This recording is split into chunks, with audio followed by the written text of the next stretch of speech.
नमस्कार, 11 स्पेशल में आपका स्वागत है। मैं हूं अभिषेक सिन्हा आपके साथ। मोदी सरकार 3.0 का आगाज आज हो गया। कैबिनेट का विस्तार हुआ, प्रधानमंत्री ने शपथ ली और आज से कैबिनेट ने अपना काम, ज्यादातर मंत्रियों ने अपना कामकाज संभाल लिया है। अमित शाह ने केंद्रीय गृह मंत्रालय की जिम्मेदारी संभाल ली, वहीं एस जयशंकर ने भी अपनी जिम्मेदारी ले ली है। इस वक्त न्यूज 11 की स्क्रीन पर आप देख सकते हैं जेपी नड्डा, अमित शाह और एस जयशंकर। विदेश मंत्री एस जयशंकर ने जिम्मेदारी ले ली है। चिराग भी परिवार के साथ मंत्रालय पहुंचे। चिराग पासवान विदेश मंत्रालय में पहली फाइल पर साइन कर दिया है। आज एस जयशंकर ने दूसरी बार विदेश मंत्री बनाया गया। काफी सफल विदेश मंत्री माने जाते हैं। एक बड़े चेहरे के रूप में उभर कर सामने आए हैं भाजपा के। अश्विनी वैष्णव ने भी रेल और सूचना प्रसारण मंत्रालय का कार्यभार संभाल लिया। अन्नपूर्णा देवी ने भी आज कार्यभार संभाल लिया है। अन्नपूर्णा को मिला है केंद्रीय महिला एवं बाल विकास मंत्रालय।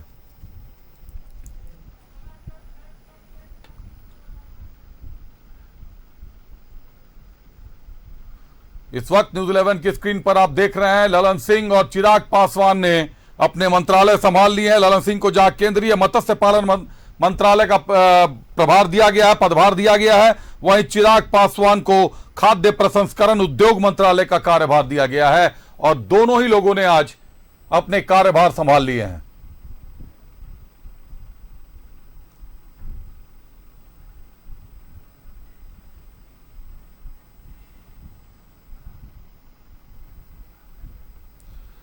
न्यूज 11 की स्क्रीन पर यह झारखंड से 2 सांसदों को मंत्रालय की जिम्मेदारी मिली। अन्नपूर्णा देवी ने आज पदभार संभाल लिया। महिला एवं बाल विकास मंत्रालय मिला है अन्नपूर्णा देवी को।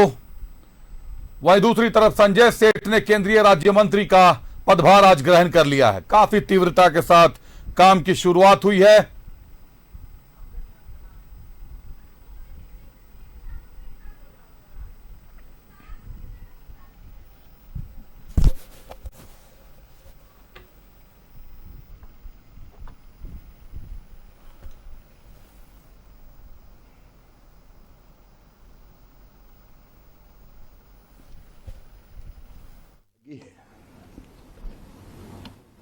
मुझे कहते हुए खुशी है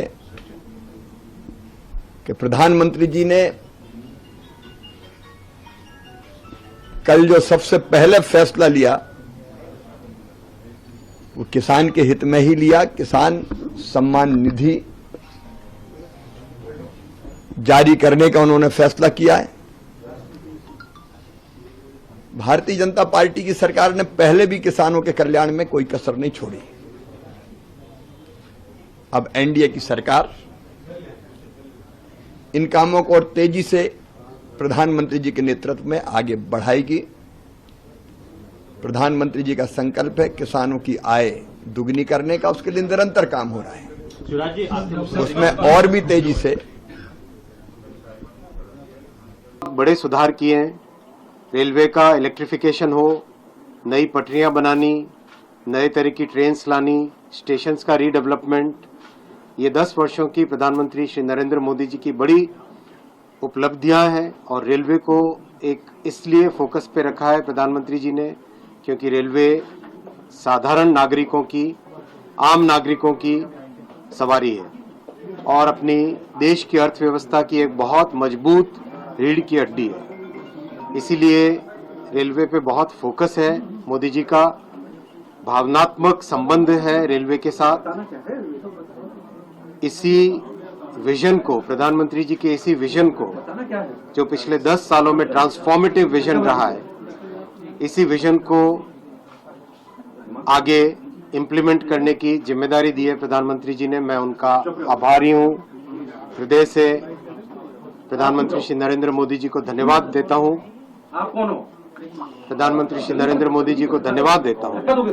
आदरणीय प्रधानमंत्री जी के प्रति आभार व्यक्त करती हूं कि उन्होंने नई जिम्मेवारी दी है और विकसित भारत के लिए, विकसित भारत का जो संकल्प आदरणीय प्रधानमंत्री जी का है, मेरा पूरा एफर्ट मैं उसमें लगाऊंगी कि महिला, बाल और जो बच्चों से संबंधित योजनाएं हैं उसको नीचे तक पहुंचे और डिपार्टमेंट के द्वारा जो काम किया जा रहा है उसको और तेज गति के साथ आगे बढ़ाया जा सके।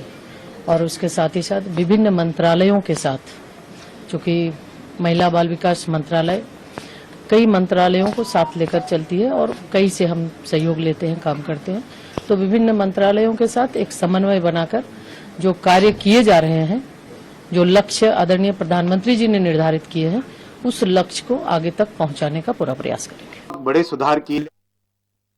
आपने सुना शिवराज सिंह चौहान को, अश्विनी वैष्णव को और अन्नपूर्णा देवी को भी। विकसित भारत के संकल्प को पूरा करने की सांसदों ने ठान ली है। कितनी धरातल पर योजनाएं उतरती हैं, ये एक बड़ी चुनौती, एक बड़ा सवाल है। 10 साल का जो टेन्योर होता है, 10 साल की अवधि पार हुई है नरेंद्र मोदी के कार्यकाल की। ये फिर से एक बार, तीसरी बार नरेंद्र मोदी की सरकार है। कितनी कारगर साबित होगी, समझते हैं एक बार अपने सहयोगी से। अमर हमारे साथ जुड़ रहे हैं सीधे दिल्ली से। अमर, कई केंद्रीय मंत्रियों ने आज पदभार ग्रहण कर लिया है। अगर मूल तौर पर बात करें, मूल रूप से बात करें, झारखंड से आज अन्नपूर्णा देवी ने भी पदभार ग्रहण कर लिया, संजय सेठ ने भी राज्य मंत्री का प्रभार ले लिया है, पदभार चिराग पासवान ने भी पदभार ग्रहण किया, अमित शाह ने गृह मंत्रालय संभाल लिया है। विकसित भारत के संकल्प को पूरा करने की बात कही जा रही है, ताबड़तोड़ निर्णय हो रहे हैं। अमर, पूरा करने की बात,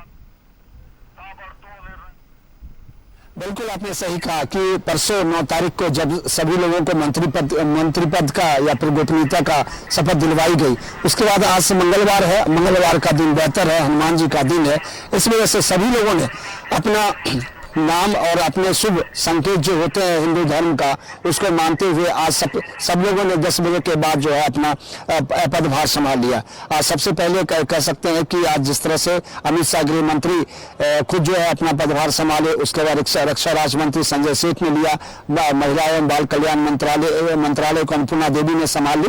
उसी तरह से रेल मंत्रालय या फिर और तमाम जो मंत्रालय हैं सबको सब लोगों ने, सब मंत्रियों ने, जिनको मंत्री बनाया गया, सबने अपना अपना कार्यभार जो है संभाल लिया। पहली बात। दूसरी बात जो सबसे अहम है कि सभी को जो है एक होमवर्क भी दिया गया है, एक टास्क भी दिया गया है, 100 दिन का एजेंडा।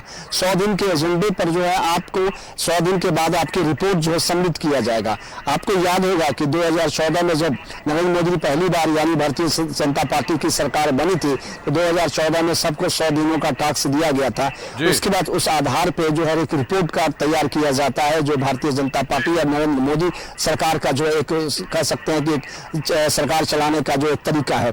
उसके बाद 2019 में भी हुआ और आज भी 2024 में जो भी नए मंत्री बनाए गए सबको 100 दिनों का एक टास्क दे दिया गया है कि 100 दिन के अंदर आप क्या बेहतर करके दिखाते हैं, उसके बाद जो है आपका आगे प्रमोशंस किया जाएगा। क्योंकि 100 दिनों के बाद कहा यह भी जा रहा है कि मंत्रिमंडल में फेरबदल हो सकता है, तो जिन मंत्री का कार्यभार बेहतर होगा और जिनका अच्छा काम होगा उनको आगे कंटिन्यू किया जाएगा, नहीं तो ड्रॉप भी किया जा सकता है। तो ये एक डर बना हुआ रहता है और इस वजह से बेहतर कार्य किए जाते हैं, क्योंकि सभी मंत्री ने अपने अपने जो उनके सभी ऑर्डिनेट थे, खास करके अगर बात करें केंद्रीय मंत्री का, तो उनको भी बता दिया गया है। और जो उनके अधिकारी हैं, सेक्रेटरी हैं, चीफ सेक्रेटरी हैं और जो एडिशनल सेक्रेटरी हैं, सभी ने अपने अपने रिपोर्ट जो है मंत्रालय को सुपुर्द कर दिया। जो काम करने की जो नए मंत्री हैं, जो शैली है, उनको बता दी गई है। अब देखना यह होगा कि सरकार किस तरह से आगे बढ़ाती है, क्योंकि पिछले 10 सालों में आपने देखा कि सरकार कितना तरीके से चला और अब जो 100 दिनों का एजेंडा दिया गया है, उस एजेंडे में मंत्री कितने खरे उतरते हैं, ये भी एक बड़ा टास्क होगा। बिल्कुल अमर, 100 दिनों का विजनरी प्लान पहले ही बनाकर रखा हुआ था भाजपा ने और विजनरी प्लान के तहत काम शुरू हो गए हैं। अगर बात करें मंत्रियों की, तो अमित शाह को एक बार फिर से केंद्रीय गृह मंत्रालय मिला है, राजनाथ सिंह रक्षा मंत्रालय की जिम्मेदारी ले रहे हैं, वहीं एस जयशंकर को एक बार फिर से विदेश मंत्री बनाया गया, काफी सफल विदेश मंत्री साबित हुए इतने दिनों में। अगर बात करें अश्विनी वैष्णव की, तो अश्विनी वैष्णव को एक बार फिर से रेल मंत्रालय दिया गया। शिवराज सिंह चौहान एक बड़ा नाम है। शिवराज सिंह चौहान इस बार सांसद का चुनाव जीतकर पहुंचे संसद में और उनको जो जिम्मेदारी दी गई है, कृषि मंत्री की जिम्मेदारी उनको दी गई है, कृषि का विभाग उनको सौंपा गया है। कृषि को लेकर जो तनाव होते रहे हैं पहले भी पंजाब हरियाणा की तरफ से, जो अक्सर दिल्ली की घेराबंदी होती रही है, दिल्ली का घेराव होता रहा है, पहले अर्जुन मुंडा इसको संभाल रहे थे, लेकिन इस बार अर्जुन मुंडा चुनाव जीत नहीं पाए। शिवराज सिंह चौहान ने तीसरे नंबर पर चुनाव जीता, 7.5 लाख वोट से चुनाव जीता शिवराज सिंह चौहान ने। क्या लगता है कितने कारगर होंगे कृषि मंत्री के तौर पर? किसानों की समस्याओं को निपटारा किया जा सकेगा? क्योंकि कल ही प्रधानमंत्री ने पहले फेज में ही 20,000 करोड़ रुपए का आवंटन किया है, किसानों के लिए 17वीं किस्त भी जारी कर दी है। अमर, बिल्कुल बिल्कुल आपने सही सवाल है और सही आपने कहा कि किसान एक सबसे बड़ी इस सरकार की समस्या है। और आपने देखा होगा कि जब से 2019 से जीत करके भारतीय जनता पार्टी नरेंद्र मोदी की सरकार दूसरी बार बनी है, उस समय से लेकर के अब तक किसान जो हमेशा विरोध प्रदर्शन करते रहे हैं। पहली बात। दूसरी बात, अगर आप देखें, मुझे लगता है कि वह सफल नहीं रहे। नरेंद्र सिंह तोमर जो 2 टर्म में कृषि मंत्री रहे, उनको हटा करके राज्य में भेजा गया। उसके बाद अर्जुन मुंडा को इसकी जिम्मेदारी, तत्कालीन जिम्मेदारी दी गई। मुझे लगता है कि अर्जुन मुंडा उतना सफल नहीं रहे होंगे क्योंकि उनको मौका नहीं मिला, कुछ दिन का ही मौका मिला। उसके बाद अगर आप शिवराज सिंह चौहान की अगर बात करते हैं तो वो 4 बार मुख्यमंत्री रह चुके हैं, खास करके 3 बार रह चुके हैं मुख्यमंत्री वो मध्य प्रदेश का। और मध्य प्रदेश में उन्हें मामा के नाम से जाने जाते हैं। मामा का मतलब होता है कि माँ का भाई। और उन्होंने जो मामा का जो प्रसिद्धि है वो ये है कि हर घर में वो जाते हैं, हर लोगों से मिलते हैं, हर घर की समस्या को सुनते हैं। इस वजह से वो पॉपुलर रहे मामा के नाम से। और अब वो बात है उस पॉपुलरिटी को निभाने की, किसान को समझाने की और किसान की समस्या को समझने की। तो अब ये देखना होगा कि शिवराज सिंह चौहान अपने आप को ये कहते हैं कि मैं किसान परिवार से हूँ और खेती बाड़ी में जानता हूँ और मेरा बेसिक आय का इनकम ऑफ सोर्स जो है वो किसानी ही है। तो किसान की समस्या को समझने में मुझे लगता है उनको आसानी होगा। इस वजह से इस जिम्मेदारी उनको दी गई है। अब वो देखना ये होगा कि किस तरह से किसान की समस्या को समझते हैं, क्या समाधान करते हैं और किस तरह से जो पिछले कुछ वर्षों में किसान लगातार नाराज हैं भारतीय जनता पार्टी और मोदी सरकार से, क्या उसको मनाने में वो सफल होते हैं। अगर वो सफल हो जाते हैं तो आप मान के चलिए कि जिस वजह से उनको जिम्मेदारी दी गई थी उस जिम्मेदारी का निर्वाह वो कर लेते हैं और हो सकता है कि आने वाले समय में उनके लिए एक बड़ा अवसर जरूर हो। लेकिन किसान की समस्या को समझना, बूझना और उसके काम करना, ये उनके लिए एक बड़ा टास्क है। अमर, विभागों का बंटवारा शुरू हो गया है, लेकिन अगर बात गठबंधन की करें तो एक तरफ शिंदे गुट है, दूसरी तरफ एनसीपी से प्रफुल्ल पटेल हैं, जो जानकारियां छन कर आ रही हैं कि कैबिनेट मंत्रालय मांग रहे हैं, कैबिनेट मंत्री का पद मांग रहे हैं और इनको रोका गया है कि कुछ दिन रुकिए। विभागों का बंटवारा भी शुरू हो गया, विभाग बंट भी गए और अब तो प्रभार लेना भी शुरू कर दिया है। यह विरोधाभास एनडीए के भीतर कितनी गहरी खाई बना सकता है? 4 महीने के अंदर फिर चुनाव भी होने हैं महाराष्ट्र में। अमर, एक पवार के भाई गुट हैं। बिल्कुल बिल्कुल आपने सही कहा। एक पवार, शरद पवार गुट है और एक अजीत पवार गुट है। और मुझे लगता है कि प्रफुल्ल पटेल जो है अजीत पवार गुट के हैं। और वो उसने सही कहा कि वो कई बार जो है 2 टर्म जो है मंत्री रह चुके हैं, केंद्रीय मंत्री रह चुके हैं, एविएशन केंद्रीय एविएशन से मिनिस्टर वो रह चुके हैं और कई सफलता और कहीं और कई नाकामी भी उनको मिला है। तो इस वजह से मुझे लगता है कि उनके लिए डिमोशंस का काम था। जो उन्होंने कहा उस बात को ही मैं रिपीट कर रहा हूँ। उन्होंने कहा कि मैं केंद्रीय मंत्री रह चुका हूँ और हमें अगर राज्य मंत्री बनाया जाते हैं तो ये मेरा डिमोशंस होगा और मैं इसके साथ काम नहीं कर सकता। तो ये उनका एक अपनी पहल थी कहने का और उन्होंने अपनी बात को रखा है। अब ये देखना ये होगा कि क्या इसको संकेत ये माने कि सरकार बनते ही जो है विपक्ष इधर उधर होने लगे, या फिर कहें कि विपक्ष को साधने की जो कोशिश की जा रही है, सरकार के गठबंधन के लोगों को जो साथ लेके चलने की जो कोशिश हो रही है उसमें क्या असफल रहे। लेकिन मुझे लगता है कि ये बातचीत जरूर हो रही होगी और बातचीत से मनाया जरूर जाएगा उनको। हाँ, मुझे लगता है कि फिलहाल 6 महीने की जो बात कही जा रही है कि 6 महीने में मंत्रिमंडल का विस्तार होगा, इसकी मुझे थोड़ी सी संभावनाएं कम लगती है। हो सकता है कि साल भर के बाद हो या फिर उनको कहीं और एडजस्ट किया जाए और बातचीत के बाद ही इस बात की जानकारी मिल पाएगी कि आखिर प्रफुल्ल पटेल यानी अजीत पवार गुट जो है उनको कहां सेट किया जाता है और मंत्रालय में किस जगह उनको लाया जाता है। इस बात के लिए केंद्र सरकार को भी और अजीत पवार गुट को भी इस बात को सोचना होगा और विचारना होगा कि आखिर करना क्या है और किस ओर बढ़ना है। अगर ज्यादा बयानबाजी होता है तो कह सकते हैं कि एनडीए गठबंधन का बिखराव शुरू हो गया, लेकिन फिलहाल संभालने की कोशिश है। अब देखना यह होगा कि क्या उनको किस रूप में एडजस्ट किया जाता है और क्या केंद्रीय मंत्री में उनको जगह दिया जाता है स्पेशल। बिल्कुल अमर, एक और अहम सवाल आ गया है अमर सामने। मोहन भागवत इस बार सामने आ गए हैं और मोहन भागवत ने 3 बातें कही हैं। अहंकार, अशांति और आभासी प्रचार से बचने की बात कही है। आखिर लक्ष्य किसको बना दिया है उन्होंने?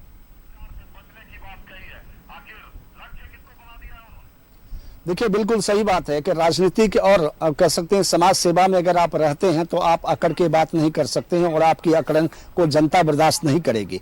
और मुझे लगता है कि मोहन भागवत का जो संकेत था वो अपने ही सरकार के बारे में वो बता रहे होंगे। अपने ही सरकार के बारे में बताने के लिए मैं इसलिए कह रहा हूं क्योंकि ये कहा जा रहा था कि आरएसएस जो है बैकडोर से भारतीय जनता पार्टी का सपोर्ट करती है और भारतीय जनता पार्टी के लिए काम करती है। तो मुझे लगता है कि ये भारतीय जनता पार्टी के लिए उनके इशारा होंगे।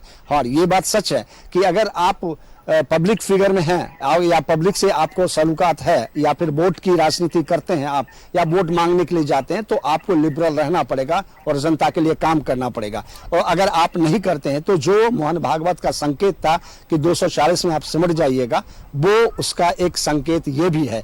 और ये एक कह सकते हैं कि अलर्टनेस है, आपको सचेत किया जाता है कि अगर इस चीज को आप खत्म नहीं करते हैं तो आने वाले जो चुनाव होंगे उसमें आप सिमट सकते हैं। बिल्कुल अमर, कहीं ना कहीं अहंकार, आभासी प्रचार और अशांति, ये तीन चीजें हैं जो भाजपा को 303 के आंकड़े से सीधे 240 पर लेकर आ गई हैं। और इसको लेकर आरएसएस से मोहन भागवत ने खुलकर कह दिया, यूपी की सीटें कम होने के पीछे भी इसकी बड़ी वजह, अयोध्या हारने के पीछे भी इसको बड़ी वजह माना जा रहा है। बहुत धन्यवाद अमर, हमारे साथ जुड़ने के लिए, तमाम जानकारियों के लिए।